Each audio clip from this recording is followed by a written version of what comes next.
warahmatullahi wabarakatuh. Kami dari kelompok 2 yang beranggotakan 6 orang dengan saya sendiri Rosita Tampu Bolon, NIM E1E022089 dan teman saya Anam Pramona Jati, NIM E1E022035. Saya Pasca Anastasia Siagian dengan NIM E1E02083. Saya Rena Afriliana dengan NIM E1E022032.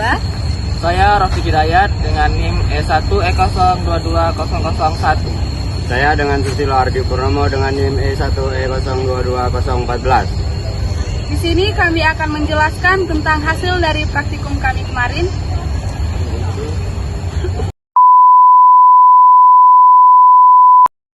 Tingkat kematangan gonan.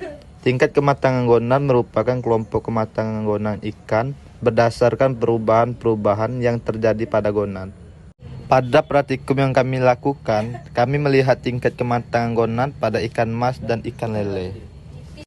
Tingkat kematangan gonan ikan menurut Kasih dalam Effendi 1979 dapat dibedakan seperti pada tingkat kematangan gonan pertama pada ikan betina, opari seperti benang panjang sampai ke depan rongga tubuh, warna jernih dan permukaannya licin, sedangkan jantan testis seperti benang, lebih pendek dan terlihat ujung pada rongga tubuh, warnanya jernih.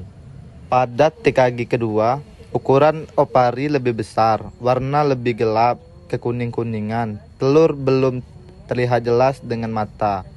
Sedangkan pada ikan jantan, ukuran testis lebih besar, warnanya putih seperti susu, bentuknya lebih jelas daripada tingkat 1. TKG 3, opari berwarna kuning.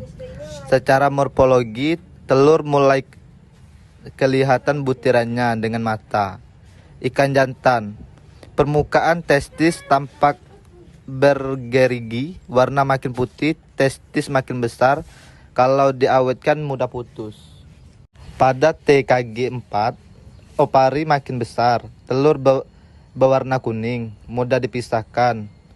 Butir minyak tidak tampak, mengisi setengah sampai 2/3 rongga perut, usus terdesak. Sedangkan ikan jantan seperti tingkat 3 tampak lebih jelas, testis makin kenyal. TKG 5, opari makin berkerut, dinding tebal, butir telur bisa terdapat di dekat pelepasan. Banyak telur seperti pada tingkat TKG 2. Sedangkan ikan jantan, testis bagian belakang kempes dan bagian dekat pelepasan masih bersih. Adapun rumus dan tingkat kematangan gonan pada ikan yaitu IKG BG per BT kali 100%. Di mana IKG sama dengan indeks kematangan gonan, BG sama dengan berat gonan dalam gram, BT sama dengan berat tubuh dalam gram. Pada praktikum yang kami lakukan yaitu pada sepasang ikan mas dan ikan lele ditemukan TKG sebagai berikut. Pada TKG ikan mas jantan dapat disimpulkan bahwa TKG 2 menuju TKG 3 yaitu ukuran testis lebih besar, warnanya putih seperti susu dan bentuknya lebih jelas daripada TKG 2. Dan TKG pada ikan betina TKG 3 menuju 4 yaitu opali berwarna kuning. Secara biologi telur mulai kelihatan butirannya dengan mata. Kemudian kepada TKG ikan lele betina dapat disimpulkan bahwa TKG 4 yaitu opari mulai besar, telur berwarna hijau, mudah dipisahkan, butir minyak tidak tampak, mengisi setengah sampai 2/3 rongga perut, usus bengkak. Dan adapun IKG pada ikan mas betina yaitu cara penghitungannya IKG sama dengan BG per BT dikali 100%, ialah 182/5 gram dibagi 592 gram dikali 100. Berwarna hijau, mudah dipisahkan, butir minyak tidak tampak, mengisi setengah sampai 2/3 rongga perut usus bengkak. Dan adapun IKG pada ikan mas betina yaitu cara penghitungannya IKG sama dengan BG per BT dikali 100%, ialah 182/5 gram dibagi 592 gram dikali 100% sama dengan 182,5 per 592, ya, hasilnya 0,30827. Dan pada IKG ikan mas jantan yaitu 44,5 gram per 304,5 gram dikali 100% sama dengan 44,5 per 304,5, yaitu 0,14614. Dan pada IKG ikan lele betina yaitu 257,5 gram per 1,119,5 gram dikali 100%, yaitu 257,5 per 1,119,5, dan hasilnya adalah 0,23001.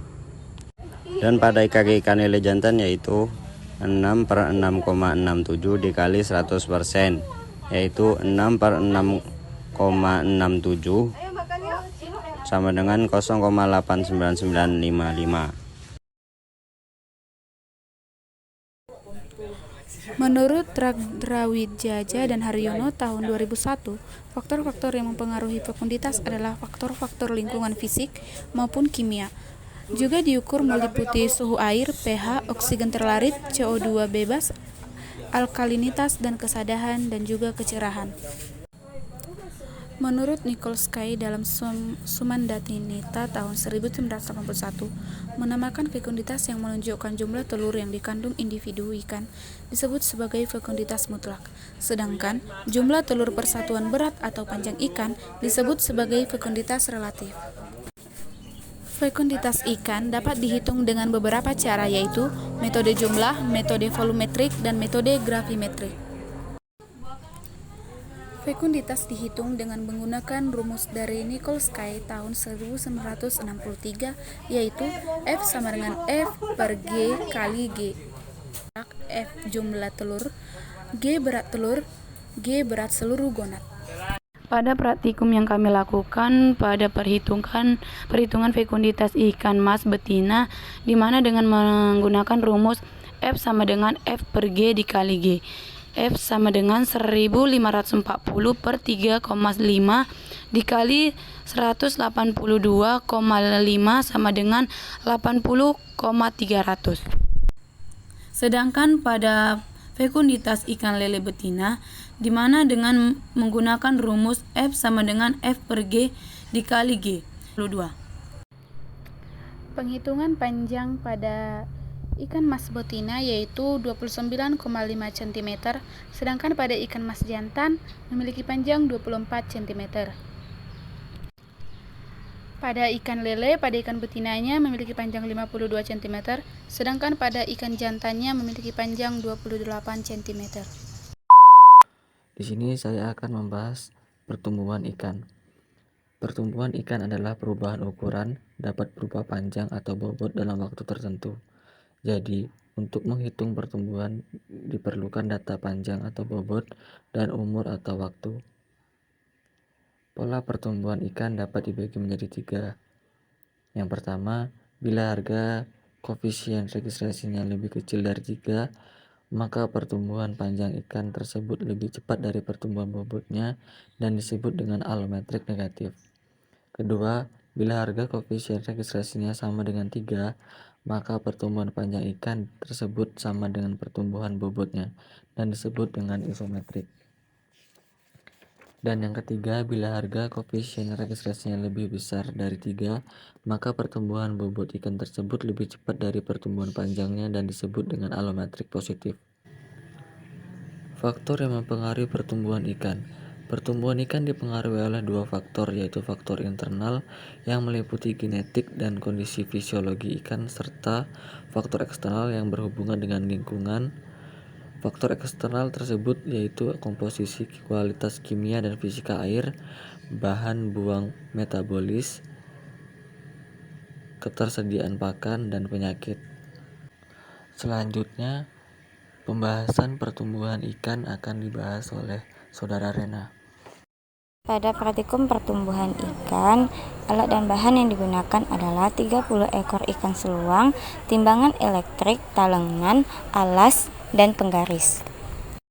Langkah yang pertama, timbang ikan seluang menggunakan timbangan elektrik, lalu ukur panjang ikan dengan penggaris, serta yang terakhir tentukan faktor kondisi dan pola pertumbuhan ikan tersebut, apakah termasuk isometrik kah, alometrik negatif kah, ataukah alometrik positif. Hasil penjelasan dari video kami. Jika ada salah dalam menjelaskan materi, mohon maaf yang sebesar-besarnya. Wassalamualaikum warahmatullahi wabarakatuh.